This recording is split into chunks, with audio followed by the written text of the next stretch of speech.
aliens from around the galaxy. It's time for the Big Sci-Fi Podcast. It's time to turn up the volume. Woo! Set the dial to fun. Reaching warp speed. Adina, Brian, Chris, and Steve. The biggest sci-fi podcast in the galaxy. It's time for the Big Sci-Fi Podcast. He's got all the time in the world. These are the last words spoken by the friend of H. George Wells in the 1960 film The Time Machine. And when you can travel both backwards and forwards in time, you have all the time, period. Good day, fans of the Big Sci-Fi Podcast. Today we are discussing George Pal's film about the adventures of H.G. Wells as he travels forward in time to see what humanity has in store for him and all of us. When I was growing up, the local middle school would have afternoon showings of classic films daily, and the one that I enjoyed a lot was the aforementioned movie. Directed by George Pal, it was in glorious color and showed off Pal's greatness in stop-motion filmmaking. I would say that the great Ray Harryhausen had the talents to stand alongside Pal in this. In the 1940s, Pal made himself famous through his Puppetoons, short movies filmed entirely in stop motion. And in recent years, Tim Burton's The Nightmare Before Christmas revisited this method of filmmaking. But it's the story, written in 1895, and reviewing the Wikipedia page for this book, the film is rather faithful to the movie is rather faithful to the book, save for depicting the First and Second World Wars, but even nuclear war as well. Even Wells could not predict such events in the book. So let's set our time machines for the podcast to the year 1960 and let us review this film. But before we leave the year 2026, let me introduce our time travelers for today. We do have Adina. Hi, everybody. And we have Brian. Hey, what's happening? Chris, sadly, he stumbled upon his the time machine, and I don't know where he is right now. He might be the year 2000. He might be the year 20,000, but we do miss him, and we will continue on. So I'm Steve.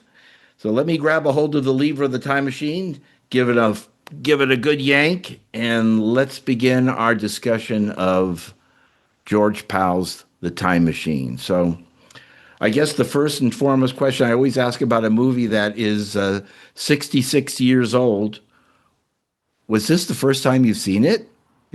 When you watched it? Yep. This past weekend. Wow. Oh, really? Yeah. Okay.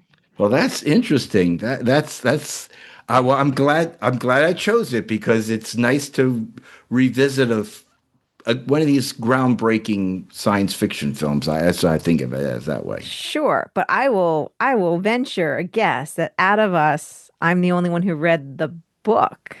Sure. You get credit for that. Years ago, like 20 years ago. Yeah. I never read the book. And of course, now because of watching this, I have secured hopefully a copy from the Los Angeles library system to be able to read the book, because I remember reading the War of the Worlds and just fascinated by how exciting and how well written the book is. And considering the year this was written, originally 1895, to come up with the concept of time travel. And I'm trying to think back. I look back it up, and it seems like his book was the first one that really dealt with time traveling using a device. So that's kind of interesting. Yes. But now I should want to give a shout out because I think this is an amazing website. It's been around for a long time. And this is actually where I read this book 20 years ago. There's a website called Project Gutenberg, gutenberg.org. And it's a collection of free books that you can read on your Kindle and in a whole bunch of other formats. There are books that are out of copyright. So they're free and they're just there. So to include The Time Machine. So Gutenberg.org. I am going to go to Gutenberg.org and take a look because Yes. again, I'm intrigued by the writings of H.G. Wells. You think about he passed away in 1933, so he lived through the First World War, and he could see that happening. But he actually predicted in his book, The Shape of Things to Come, he predicted a European war in 1940 Hmm. when he wrote that particular book. So the man was had great foresight. So Yeah. let's talk about the movie itself. First off, Well, what you wait, think wait, of? wait. We never. I'm Okay, sorry. We I'm so, actually skipped. We skipped Brian asking him I'm when feeling he. lonely over here I'm now. Sorry, sorry, sorry, sorry, Brian. sorry, I'm sorry. We My fault. yeah, we don't have Brian's image to look at to get his that face like, don't forget me, guys, you Yeah, know. it's a steamy 90 some degree evening Ugh. here, and it's not going to cool down till about midnight. But so my internet is very weird today and yesterday. It's been so hot, that's what I'm blaming it on. But Steve, it's been years since I've watched this. I watched it this afternoon with my two kids, Peyton and Brody, Hey, who kept asking the question, why is this movie so slow? So for them, it was pretty slow. They watched the whole thing though, but uh-huh. I remember growing up watching this. I've probably seen this movie 10 times at least Wow. throughout Mm-hmm. my life. It has been years, probably since I was a teenager since I saw it last. But it was kind of a delight in a way to watch this Yeah. with fresh eyes since it's been so long. So thank you, Adina, for remembering me over here in Ohio. I appreciate that. Um, so your kids, I can understand your kids feeling that way because, the action does unwind slowly, and you don't get to the year 800,000 until basically midway or a little Hmm. part in the film. Well, yeah. I think Powell intentionally wanted to have fun with stop motion filmmaking, high speed filmmaking to get slow motion, or to get, time lapse photography in the film it out to get that whole feeling that time is changing. That's where the charm of this film is, and for us. Yeah, maybe we find it all like this is exciting or whatever, but for the kids, they're going, come on, give me the monsters or give me I don't know what they were hoping for. The first opening scene is long as he's sitting with his friends and they're Yes. they're waiting for him, and we can enjoy the little humor and what time is it? And then he looks at all the 20 clocks on the wall and it's kind Hmm. of we can enjoy the fellow saying, "Oh, I'll drink to that," Yeah. and for the 10th time and all of those things, but really the action really doesn't start as Hmm. far as monsters and things moving quickly until really the last 20 minutes of the film. Yeah. For a That's. kid, it is rather slow. It's intriguing for us who understand what Wells was trying to talk about and say and Mhm. all of those things, but for my kids it was slow. But they did watch it all, and they did at the end, Steve, have smiles on their faces, like they didn't go, "Oh, that was a total waste of time." Oh, that's So I good. think I think they Pun appreciated the intended. ending. Not not really, but there you It go. worked I out didn't that even think way. about it. Yeah. So, okay. Now that we've gotten your input, I'm what gonna get did a you? lot of mileage on that like time pun thing. I have a feeling. I'm predicting. I've seen into the future. Let's go. Oh, great. What did you guys think about Rod Taylor as a leading character in this? Was he interesting, charming? Did you like him? And what about the other characters that were in this? Because it was really his movie once he left his friends behind and went into the future, and then it was his time in different segments of the future going forward. What did you Right. think of that? Well, I think Rod Taylor was fine in this. And he never achieved kind of A-list, major acting, he's not a Humphrey Bogart, type Mhm. guy that got all the A-list stuff. But I felt like he was fantastic in this. Was he in The Birds too? Was he in Hitchcock's The Birds? I'm Wasn't looking he it the up right now. leading man His in that film? Yes, I That think sounds right. so. he Yeah. was So in Yes. Yeah, he was in The Birds. You're absolutely yeah, right. I thought He so, made but the lead character.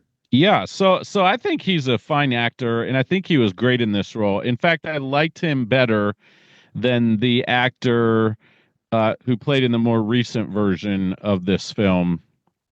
Guy Uh, Ritchie. yeah, I mean, ain't nothing against Guy Ritchie. Guy Ritchie's a fine actor too. But I think I prefer this gentleman. I think he sells it really well and is believable. And it's good that he plays this role believable. Yeah. Because we can see ourselves in his role, I think, too. So he's fine. I remember as a kid having quite the crush on the actress who played Weena. Yvette Um, Mignot. Yes.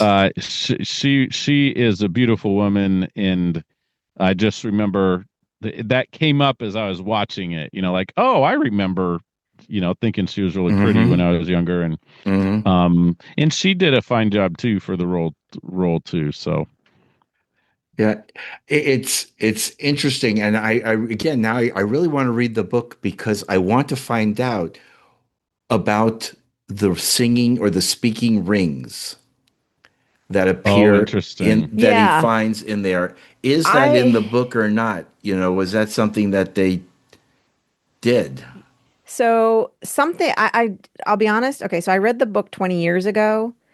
I didn't there and that was the thing is after I watched the movie, the two things I really wanted to do and I didn't have time between then and now is one, I am curious about the more recent movie, and two, Mm-hmm. I Hmm. did want to go back and skim the book because there are definitely several things that I did not remember, so I'm not sure. I do know that he had gotten some information, but I don't think I remember any kind of spinning like that did not seem familiar at all. In the book. Yeah. Yeah, but that doesn't mean it's not there. It just means I don't remember, you know? Yeah. Yeah. Because it's interesting that because when he goes into the quote unquote library where the singing rings are, the speaking rings, and he finds, books on the shelves and they're They're 80,000, crumbling. Yeah. 800,000 years old or whatever, and they turn to dust, which Mhm. that's a neat special effect. And again, that's a neat effect that the Hmm. prop people did for the particular film, but it also Mhm. showed that the written word, the history, was lost, Mhm. except for these rings. And we only hear him just use two rings in the film, but he then explains through speaking over the movie what he learned from the rings. So we're not, sitting there with him going through all that whole process. Right. Yeah, like I said, it didn't seem there are several things like that that did not seem familiar. And then of course, right, seeing World War One, knowing that World War One and Two Hmm. was not in the book, and then obviously a made up war in 1966, which was obviously done for the 1960 audience to kind of, Hmm. be like, yep, this is imminent. Those are all not in the book, of course. Right, right. Yeah. But again, that's why I want to read it to find out just how much forward thinking he had in writing the book as to potential wars that might have been in the future. And I I wonder if don't it's think I don't remember. I really don't mhm, think that I really think it was not forward thinking in that way at all. right. Nor Yeah. nor do I think the book has a whole section about the mannequin that is constantly being No. wardrobe being Nope. changed. No, that was Yeah. And definitely that's not in the his book. point of That was not in the reference. book. Yeah, I That mean, Yeah. like when I was a kid, even as a kid, I watch it going, wait a minute, he's moving at an unbelievable speed of time, but the Mhm. the outfit is just changing. Dun, dun, dun, dun, dun, dun, dun, dun, and Yeah, that and was and has yeah, that has was cute in the like a movie. mannequin was gonna last that long. The Yes. same mannequin, that was a little silly. Like that. It yeah, was it was cute, I kind of Yeah, liked the yeah. effect of it. It was very cute, but then as a realistic thing. It was, yeah, not just the mannequin, that the fact that like, yeah, the mannequin didn't move, didn't Hmm. change. That Right. one store didn't, everything else gets destroyed around except for that store. And like, right, Right. when he's Yeah. in 1960s, this is the one real big problem I had is when he was in 1966 and World War III is happening and everything is getting destroyed and he happens to his machine is fine and he makes it out. Like that was a little Right. Right. hokey. Yeah. And again, when you think of it, he goes, the lava flow comes and encases him inside a cavern Hmm. where he's in. So you would have to think that for that to happen, I always thought that there was some type of time bubble Yeah. around Sure. him Yep. that Hmm. prevented the rock from collapsing and the lava Hmm. pouring upon him. Yeah. And then he has to sit there and wait for erosion to take place to have the mountain, cleared away so he can be back. He'd be Back 800,000 to the years in the future. future. Yeah, Yeah. back I to the just, future. I love, there's a couple of things I want to mention, Steve, and one of them's along the line of the lava flow. Yeah. But I just want to say those Philbies are durable, man. They last through the centuries, and they all look very much alike too. Kind of interesting, Yeah. but obviously played by the same actor. Yeah. Alan Uh, Young, great guy. and there are some Star Trek connection to these actors too. In fact, one of his buddies in the first room in the drawing room scene was he not the guy on the station of the original episode of Trouble with Tribbles? Wasn't he the station manager? I knew If I Yes. I recognized one of Yes. these Yeah. guys. Yeah. Yes. That is, what's his name? I meant to Bissell? go ask him. I meant to go look that Yeah. up. Yeah. That was, Yeah, yeah, Whit Bissell. And you're yeah. absolutely right. He was in Star Trek there. Yes, And if definitely. I'm not mistaken, Philby was in the original series either as a red shirt guy from time to time or an Hmm. extra. I'm not 100% sure with that, but Right. Alan Young, he was all over television. television of the time too, though. So I could Alan just be Young, remembering other stuff. So it's Alan not. Young's, go ahead, Adina. I was going to say in on his Wikipedia page, it's not showing up, but sometimes they say, selected. No, it doesn't say selected. No. Yeah, In the no. 60s, Alan Young was best known as being Wilbur from Mr. Ed. He was the owner Yes, of the okay. Oh, horse. That's Yes. that may be what I'm recognizing Hmm. him from now that you say Yep. that. oh Yes. It's wow, so that was That's interesting. Wilbur. that So was. also Steve, about the lava flow, it was very interesting, my kids' comments on the Hmm. special effects. Hmm. They're like, "Oh, that is so models. Those are that's foam right there. The city brick on the ground, that's foam or Hmm. that looks so fake." Uh and then though there was a point in the movie where my daughter sits up and goes, "Oh, that was good model work." Mm. Oh, And interesting. so it was interesting to see my kids focus in on the model work that was done. And Hmm. some of it is very obvious to our eyes today. Maybe back then it was pretty amazing and people knew what it was, but they're like, yeah, okay, that's pretty Yeah. cool. No, and usually again for films of that era, they use file footage of the volcano exploding, the lava Right. Yeah. flowing, Yeah. and then he had the effects where the cars, as the lava's flowing, they don't look as precise models for the cars that he could have used. Hmm. Which is fine, which is fine. You accept that again. This is 1960s filmmaking, and to be able to do the things they did. The time machine itself is one of the most beautiful things. I remember when, as a I kid agree. growing up, just thought it was beautiful. And what surprised me, and I never knew it until I was on an airplane flying, I don't know where. And sometimes they'll definitely have movies, and sometimes they'll have TV series. And so they had the Big Bang Theory on it, and I was watching it, and I clicked this one, and there I'm seeing the time machine Mm.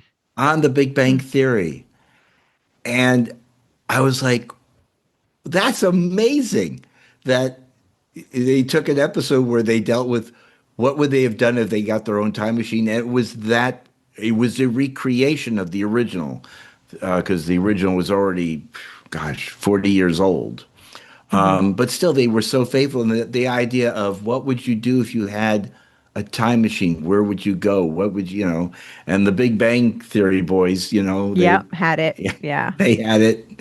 And of course, who was it? The one clip I watched, and I think I sent to you, is where Sheldon has a dream that he's got it, and he ends up with the Morlocks attacking him, and he's like, "We got to get rid of this thing," you know.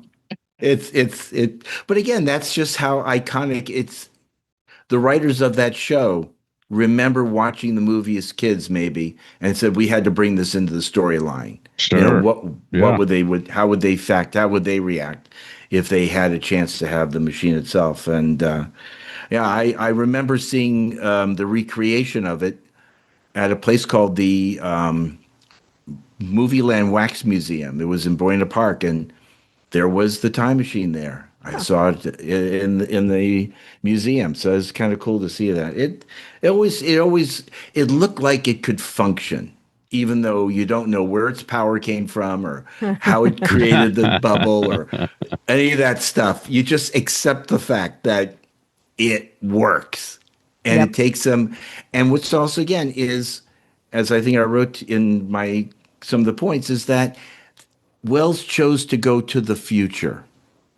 He didn't go in the past, because if he got into the past, then you would have dealt with all the butterfly effect. So he went into the future, which is an interesting choice as a storyline Yeah. in it.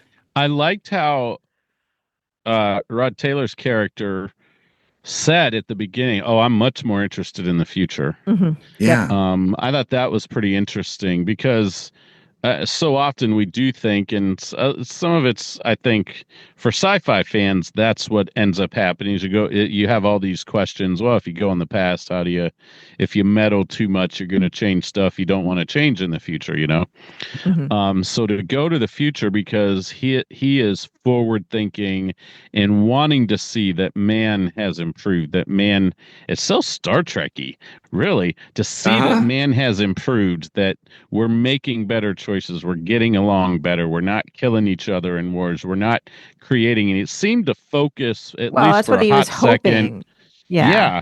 That's what he was Yeah. He hoping to seemed find. to Yes. focus for a hot second on, we're no longer, or I hope we're no longer building weapons of war, because that's what his buddies were saying. You're such an inventor, you should be building things for the army. Hmm. And he just had no taste for that. So I thought that was Yeah. intriguing. Well, so that's what he was looking for. He was looking for a more hopeful future, but what he found was terrible. Yeah. And that's Yeah. that's kind of like the whole thing, right? Yeah. Yeah. He witnesses, World War One, and he witnesses the Blitz on Well, England, so World no, War no, Well, okay, not so Two. just that that, doesn't but count. That doesn't count. yeah. No, Oh, okay. yeah, that doesn't count because that was knowledge of the past by the filmmakers. So Hmm. that part doesn't count. Right. It's more with the original part that what came from the book, seeing, the Eloi and the Morlocks, Right. and the Yeah. fact that humanity had devolved into these two classes of some, future human, which one was preying on the other, and Yeah. seeing that horrible future, like Hmm. that's where we Hmm. wound up. Like, Yeah. no, we didn't. He, We didn't he, wind up somewhere good. We wound up like half the race enslaving the other half of the race. yeah, because he even Yeah. says the line that we've these humans have devolved into the worst Right. level, Right. cannibalism. Right. Like he was looking for something good. He did not find it. No, and he found that humanity had given up advancement. Hmm. And that is why when he decides at the end, I'm going to go back into the future. Or God, back now in the we really past. Yeah. now we can really say back into his Hmm. future with wanting to repair it, wanting to make a difference, to fix the Hmm. world. That was kind Yeah. of his noble end of the story. In the Uh, movie, I think in the book, he just wanted to get back. I don't think there was anything noble. I think he just wanted to get back. And yeah, I guess I think I remember he wanted to warn people. Maybe I gotta go. I need to I want to reread the I book. know that's what it's like. Now there's just so many things in mind. It's like, okay, we want to learn Yeah. more. We want to see, because it is important. I think we're Mhm. really, these days, we're very hypersensitive about, if a book is made into a movie, how faithful is it? You Mhm. know, is it right on the money, or is it just fanciful? I mean, you take Mhm. another film that George Powell made based on H.G. Wells' book, War of the Worlds from 1956, I think it was. Mhm. The book is set in England, but the filmmakers decide to move it to Los Angeles. Yeah. Again, for local filming, local story, and to make it more personal. And then if you go back to 1939, the H.G. Wells, excuse me, I'm sorry, the George, or my brain just went on hold.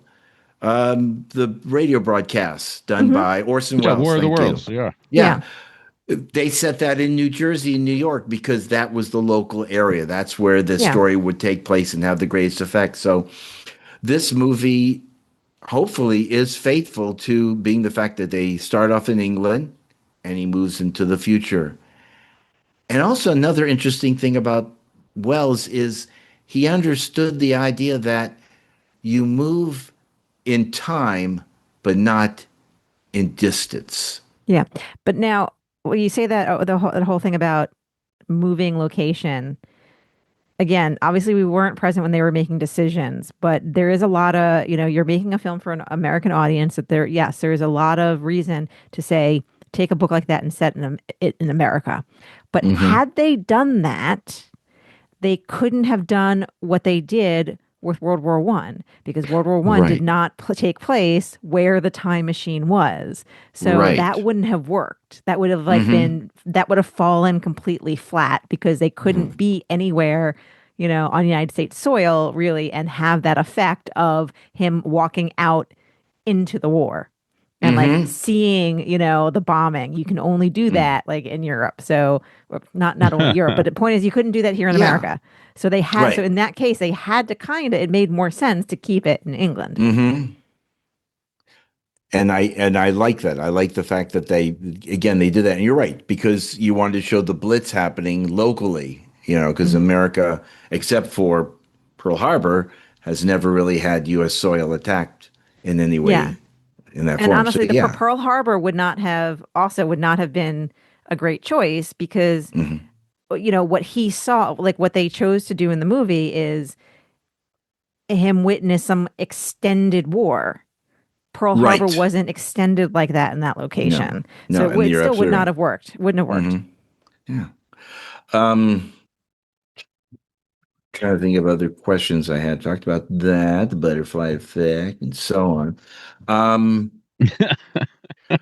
this is one of those movies where you watch it and you just enjoy it, and so to Hmm. speak. Um, it's hard to critique a film from so long ago because you have to give it some freedom Yeah, you have to put of it in how a we look at films these yes. days. Well, you Yes, give there was it, some. I think, yeah, grace is a good word, or, you give it some leeway to Yeah. understand the time it was made in, which Adina has talked about Yep. various times before. And then also, with things like I mentioned, the special effects, Hmm. sometimes it's the acting, not always. Sometimes the acting in these older films is absolutely superb. Hmm. Cinematography can be fantastic. Sometimes it Hmm. cannot be. So, Yeah. I think this film has a lot. If you're a science fiction fan and you enjoy films in particular, Hmm. I would rate this as a must-watch sci-fi film.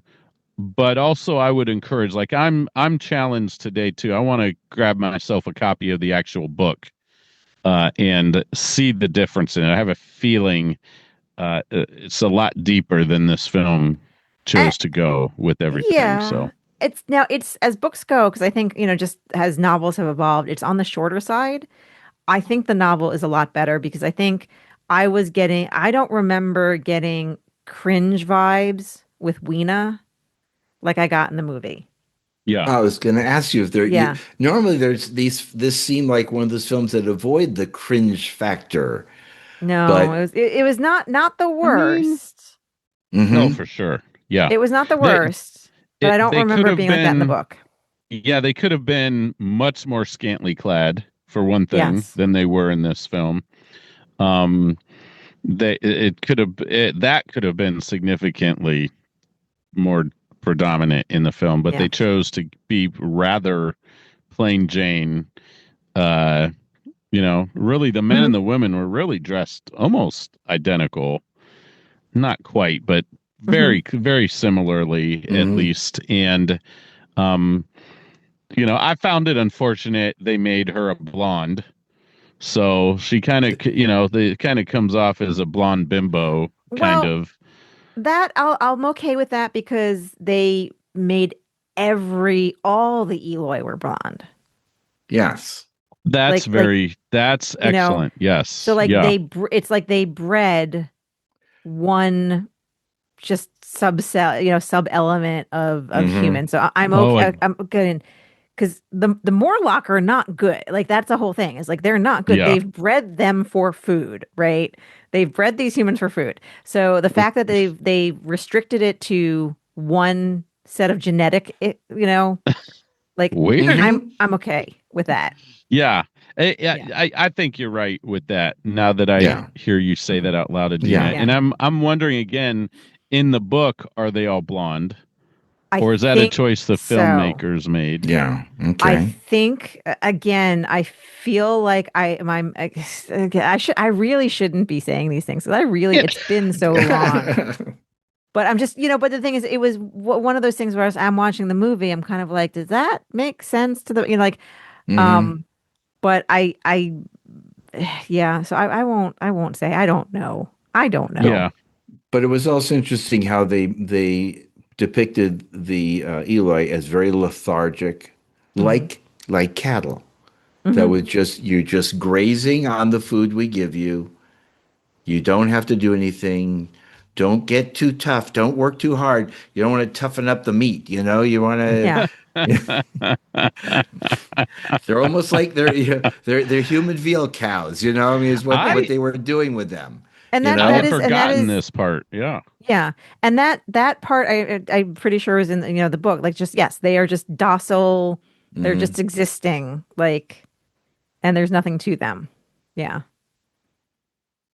So There's They have a something in little the bit of food fear, too but to keep them that way. They're putting something in the food to. I don't know. I think they're just bred to be that docile and not have yeah.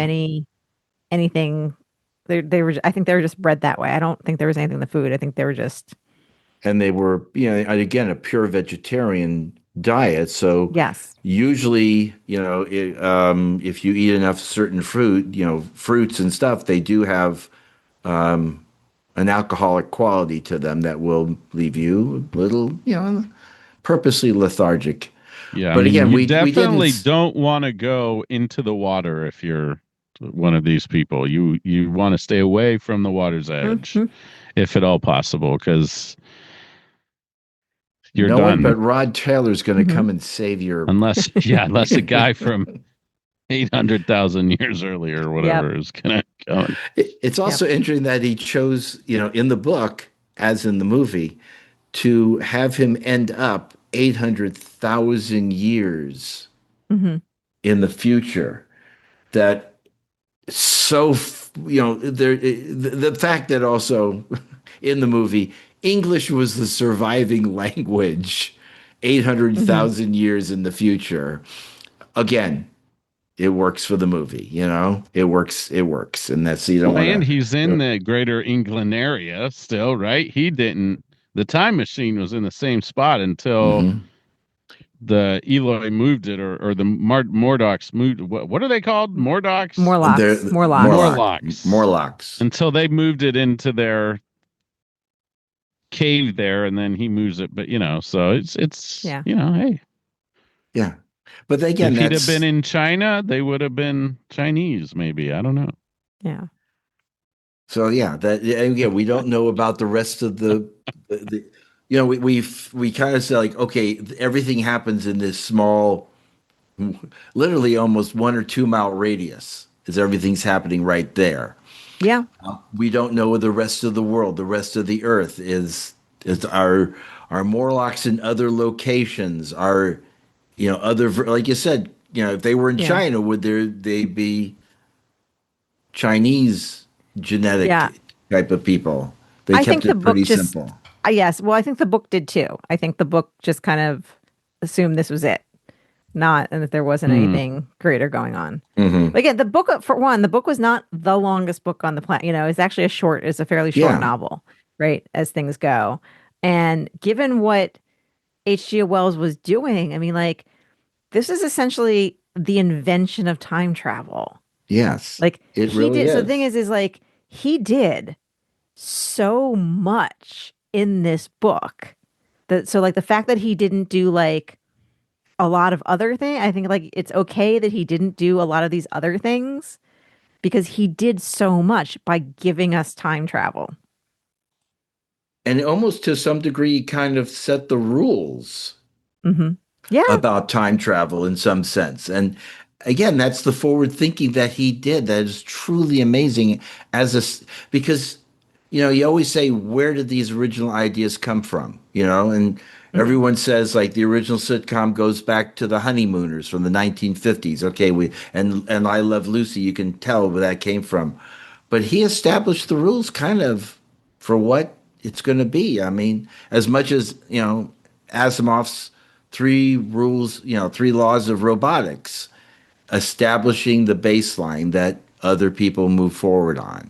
And I Hmm. think he Yeah. did that in this. So I've heard this, Adina and Hmm. Steve, confirm or reject this. This is kind of what we classically believe as the first instance of time travel being spoken about in fictional literature, right? I think so. Yeah, Yeah. yeah. And again, the same thing applies to the War of the Worlds. He wrote that book that was just at the 19th turn of the 19th century, excuse me, the 20th century, Mm. and he established the rules of alien invasion. That machines of great immense power Yeah. arrive on our planet to enslave human race. And again, it's been so long for the book, I don't know. Again, did they do the Okay. same thing that I believe it was? Is that the humans were rounded up to be used as food for the Martians? So I found this. This is interesting. There is Mhm. a fascinating Wikipedia article called List of Time Travel Works of Fiction. Okay, So there are a lot of quote unquote time travel before this, but the uniqueness of this is that it was using a machine. right. There's one or two instances. So H.G. Wells himself had another machine in an earlier work, of one of his earlier works. But the Hmm. other times that there's time travel, it just happens. Someone just happens to wake up magically. There seems to be one other incident of a machine in 1887. So okay, okay. So Huh. no, this is. I always thought this was the first, but maybe there is. People have done deeper research than I have. Apparently, this is an Okay, awesome article. So yeah, look up Wikipedia list of time travel works in fiction, okay, and there's more to the story. But right, most of these are people like just waking up. You know, right. yeah. But again, but if you look at again, he established the rules of it has to be a device that takes you forward, and you have to be with the device to go backward and forward. Hmm. And even our the film Time After Time is that H.G. Wells it's a machine that Jack the Ripper uses to go forward into the future. And because it's a device such that had a key, it would retrieve itself automatically, would go back to point of origin, which is how H.G. Wells then follows Jack the Ripper into the future to prevent him from doing terrible damage in 1979 San Francisco. So again, Hmm. it established these rules, and even as we watch in our favorite Star Trek, the rules of time travel. You have to have a device that allows you to do it. You something allows you to go backward and forward. But Wells established that. And again, the same thing applies to his idea of the first men in the moon about traveling to the moon. I never read that book. Now I want to read that book as well. It's almost Right. like I want to start reading all Yeah, of we have a lot H.G. of reading to Wells. do, folks. Yes, H.G. Wells. apparently. And it turns out, like this, like you said, this book is short. The Time Machine is only 84 pages long. It's relatively short, so it's more of a novella than it is a full novel. What we would consider a novel today. That's true. Exactly. So, let's see. Anything else that we want to bring up about this time travel, about H.G. Wells, about? I want to talk about the music. Oh, okay. I thought you might. Because I noticed the music, and as I'm watching it, I'm like, we're going to wind up talking about the music because this is kind of interesting. Yeah, the music, I would say overall, the music in this film is fine. It does its job. I think at times it's a little bullyish and a little too far out in front. Did you say bullyish? Did you call the music? Yes, the music is a bully? I did. Yes. Wow. Even music I can be felt like bullies. it was a little too much in places, and almost like for the chicken. There's times in film where in Star Trek 2009 is a really great example. Then flip it over and Okay. 5 more minutes. And it's Okay. Okay. Where So it's pretty quick. Yes. Sorry. Oh, that's Steve. Okay, I'm sorry. I'm hearing stuff in the background. So Star Trek 2009 is a great example of a film whose musical score, especially in the opening 12 to 15 minutes of that film, is absolutely so superb, right on target, pushes you emotionally everywhere you need to go with what's happening with the action on the screen, right? And there's times when it is way out in front, even a sequence where they kind of turn off the sound effects and it's just the music you hear for a few beats.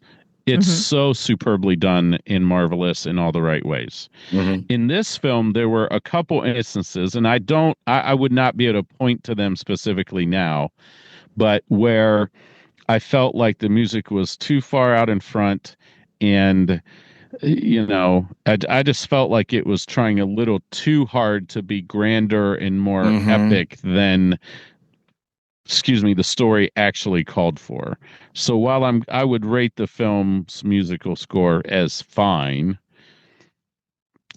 altogether fine, there were a couple times where I went, oh man, I wish they would have, is it a volume issue or is it the orchestrator just, I think it moved too much. I would have liked actually a simpler soundtrack, I think. I would have liked less. Yeah. I think they were going for a little grandiose. Okay. No. Did you just insult the music from Star Trek 2009 too? No, I loved it. Okay. Yeah. I was confused for a second. I thought I said it was marvelous in all the right ways. Yeah. Okay. I agree with you. Were on you that. not listening? I got lost a little bit. I'm sorry. I got lost a little bit because I thought you were insulting Star Trek 2009. Oh, you just zoned out. I wasn't zoned out. I was focused on that concept. Oh, gotcha. Okay. Yeah. All right. So I just want to make a disclaimer, guys. I'm zooming in from my phone and I hate it. Okay, they can't see me. No, we can't. I've got see my his phone face. off to the side because I can't set it up in front of me well, so it's kind of I'm feeling a little discombobulated. But so just for clarity's sake, Adina. Okay. Music for Star Trek 2009, superb in every way. I don't know if you can find a more superb soundtrack. Yeah, I agree with you. I agree with you. Right. This film, I think it in times was a little bullish, a little too far out in front. Mhm. Like it was trying to push the audience a little too hard to feel certain things. And I felt like it was too grandiose and too big. I wish they would have stuck with, I don't know, even like a string quartet, even like Mhm. something with less, to me would have been more effective. So it's just fine. Good. This is Okay. just fine. Okay. Because I Okay. kind of Well, liked it, and I thought yeah. you were gonna. Well, that's cool. They, That's cool that you liked it. I thought you were gonna say more good things about it. All right. Oh, All right. I'd like to wrap this up. So I'm going to ask the final question, which is, if you had 3 books to take with you to the future to repair the future, what 3 books would you take? Because they don't This is an answer that impossible question at the end of the question. movie. This is an impossible question. dang it, Steve. Well, and the reason this is an impossible question is because here's the problem with the question. I always have a problem with questions. The problem with this question is when you say repair the future. What's wrong with the future? I don't know what's wrong with it. Depending on the problem that they're having in the future, I would choose different books. Just like, Okay. you know what I mean? Is the Yeah. problem like they forgot how to do math? I will take a math textbook. Is the Mhm. problem that I don't know, make up a problem? That defines what books. If the goal is repairing the future, Mhm. I need to know what the problem I'm repairing is. Well, I think that with the 3 books, if they were, would be a book on mathematical equations and math theory, the English language, book about the dictionary, take that with you. And I think Brian would probably take the Bible, just as something as stories, stories to read to people. But in the future, they're all like speaking Vulcan, and they've evolved that math is ingrained. So 2 of those books are not necessary in that case. That's a possibility. All right. Well, And the answer should be Crazy Foolish Robots. Yeah. That Okay, should be that the would book be anyone Oh, takes yeah, with wow. them. yeah, Okay. definitely. Okay. Take my book with you. Take Yeah, I think your the book. there you go. question would be easier to answer and maybe more possible, Adina, if the question would have been, what 3 books would you take into the future to remind the future about the past, important things from the past, lessons learned, things you don't want to repeat, or these were really super positive things. Make sure this is a part of your DNA in the future. Right. That might be a little bit easier question to answer, theoretically. Okay, that Yeah. is a little easier. Okay. I think one of them would be Marcus Aurelius's Meditations, which has already survived thousands of years. Mm-hmm. Mm-hmm. I think that's a good one. I would have to think about the others. I need more Okay. time. All right. Well, that's in the fine. You're meantime- right, Steve. I would say the Bible, Yeah. because people don't realize the Bible spans so many different cultures. It's not just Jewish culture. Yeah. In so as a historical document too, Yeah. it's not just a spiritual document. Yeah. So that would probably be something I would lean towards. But you got to have a Dr. Seuss in there. I just feel like that's necessary. and thinking again, his case is he's bringing books that are written up until 1895 or 1899. So his limitation of books would have been a lot less than our limitation of books of what we had a choice to take. Yeah. So yeah. I so, mean, Calvin anyway. and Hobbes, the Far Side. Gotta bring it. Yeah. You just something for fun. And we definitely need historical documents of some kind, whether that's Galaxy Quest, or Yeah. All right. Well, let's get to the final point, which is the Brian Donahue 5-star rating system. Copyright Brian Donahue, always every year, updated 2026. Let's start with Adina. How many stars would you give this movie? you'd think I'd be more prepared because we ask the same question all the time. Mm-hmm. I think I'm in somewhere like a 3.5 to 4. That's But very the nice. book gets a whole full and a point and a half more. Okay. Yeah. Brian, how do you feel? I am gonna have to go with I'm gonna be a solid 4 stars because I Mm-hmm. think this is such a classic science fiction film Mm-hmm. from based probably loosely off of the all-time classic Mm-hmm. book. So for me, this is a must-see, so it's worth 4 stars. It's a very charitable 4 stars though, as far as Yeah. all the other reasons, but I Yeah. would say 4. I'm in total agreement with both of you. 3.5 or 4, it definitely is right in there, and that's just because it's just a beautiful film. It's in living color, and Yeah. it just stands out. So The Time Machine, a classic film or just another film from the start of the '60s that is fluff? Where do you rank this film amongst the other time traveling films where time loops are not involved and where the butterfly effect may take effect or not take effect? There you go. But when it comes to science fictions, do you consider H.G. Wells to be the godfather of the genre? And the same for Jules Verne as well? Wells liked to consider the future in his stories and establish the ideas of aliens invading Earth, as I mentioned earlier, in War of the Worlds, or his ideas of a dystopian future, as in the book The Shape of Things to Come, or traveling to the moon, as we discussed of going in the book First Men on the Moon, or what about the ability to create invisibility, as was the Invisible Man? And would you agree or disagree that Wells inspired many new science fiction writers with his works?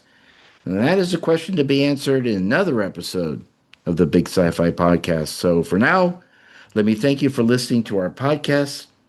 We hope you have, as always, been entertained and enlightened in what science fiction is. You share your thoughts and opinions on your favorite platform for listening to this podcast, and like, subscribe, or share these podcasts with friends, family, or even strangers on the bus.